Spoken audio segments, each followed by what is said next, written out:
चीन में जनता की ताकत के आगे शी जिनपिंग की सरकार को आखिरकार झुकना ही पड़ा। खबर है कि कोरोना महामारी के आने के बाद पहली बार वहां लोगों को सख्ती में ढील दी गई, जिसके लिए वहां पिछले 2 हफ्ते से आंदोलन चल रहे थे। जब पूरी दुनिया में लोगों को कोरोना के नियमों में ढील दी जा चुकी थी, तब भी चीन के लोग सख्त क्वारंटीन में थे। कई शहर तो लगातार लॉकडाउन का सामना कर रहे थे, लेकिन अब वहां के लोग शॉपिंग मॉल, सुपरमार्केट या किसी कमर्शियल बिल्डिंग में भी बिना किसी रोक के जा पाएंगे। अभी तक इन जगहों पर जाने के लिए कोरोना टेस्ट की नेगेटिव रिपोर्ट दिखानी पड़ती थी। हालांकि रेस्टोरेंट, स्कूल, बार या स्टेडियम जैसी जगहों पर यह नियम अब भी लागू है। दूसरी तरफ लॉकडाउन के नियमों में भी छूट दी गई है। इसे चीन में आंदोलनों की बड़ी जीत माना जा रहा है। चीन में पुलिस ने आंदोलन को कुचलने की हर मुमकिन कोशिश की थी, लेकिन आंदोलन के सामने चीन की सरकार को झुकना ही पड़ा। पता चला है कि चीन के झुकने की वजह उस पर बन रहा अंतर्राष्ट्रीय दबाव भी था, जिसकी वजह से चीन की मुश्किलें कम होने का नाम नहीं ले रही थी। पता चला है कि संयुक्त राष्ट्र की रिपोर्ट में भी चीन पर माना। क्या आप स्टैंड अप इंडिया योजना के तहत 1 करोड़ का लोन लेकर अपना खुद का बिजनेस शुरू करना चाहते हैं?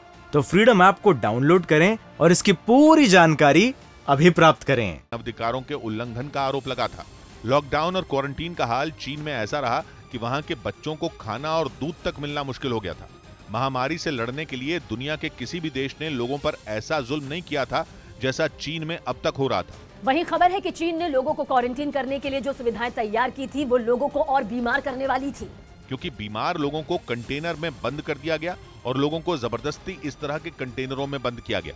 इसीलिए जब पूरी दुनिया में पाबंदियां हटी तो चीन के लोगों के सब्र का बांध टूट गया। ऐसा आंदोलन हुआ कि शी जिनपिंग की सरकार को झुकना ही पड़ा।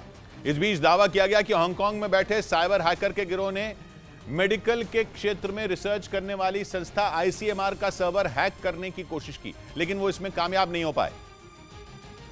हालांकि दावा किया गया कि उन्होंने पिछले कुछ दिनों में एक नहीं बल्कि 6000 से ज्यादा बार ICMR के सर्वर को हैक करने की कोशिश की, लेकिन वो हर बार नाकाम रहे। हाल ही में एम्स का सर्वर हैक करने की खबर सामने आई थी, जिसकी जांच चल रही है। इधर दिल्ली में हनी ट्रैप के आरोप में पुलिस ने नमरा कादिर नाम की यूट्यूबर को गिरफ्तार कर लिया। आरोप है कि इस यूट्यूबर ने कारोबारी को रेप के झूठे केस में फंसाने की धमकी दी थी और आरोप है कि उस कारोबारी को हनी ट्रैप में फंसाकर उसने 80 लाख रुपए लूटे थे, जिसकी जानकारी मिलने के बाद पुलिस ने उस यूट्यूबर को गिरफ्तार कर लिया।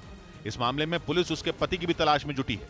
उधर बांग्लादेश के खिलाफ मैच के बीच में रोहित शर्मा को चोट लग गई, जिसके बाद उन्हें अस्पताल में भर्ती कराया गया, जिसकी जानकारी BCCI ने ट्वीट कर दी। रोहित शर्मा को चोट बांग्लादेश के खिलाड़ी अनामुल हक का कैच लेते वक्त लगी, जिसकी वजह से उनके हाथ से खून निकलने लगा। बाद में उन्हें बीच में ही मैच छोड़ना पड़ा। इस बीच पाकिस्तान के चुनाव आयोग ने इमरान खान को उनकी अपनी ही पार्टी के अध्यक्ष पद से हटाने की तैयारी शुरू कर दी, जिसके बाद माना जा रहा है कि इमरान खान जल्द ही पाकिस्तान तहरीक-ए-इंसाफ के चीफ के पद से हाथ धो सकते हैं।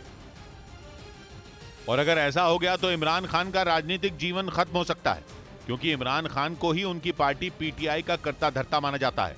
कहा जाता है कि उन्होंने इस पार्टी को खून पसीने से सींचकर पाकिस्तान में एक बड़े राजनीतिक दल के रूप में खड़ा किया और अब उनको ही PTI के अध्यक्ष पद से हटाने की प्रक्रिया शुरू हो गई।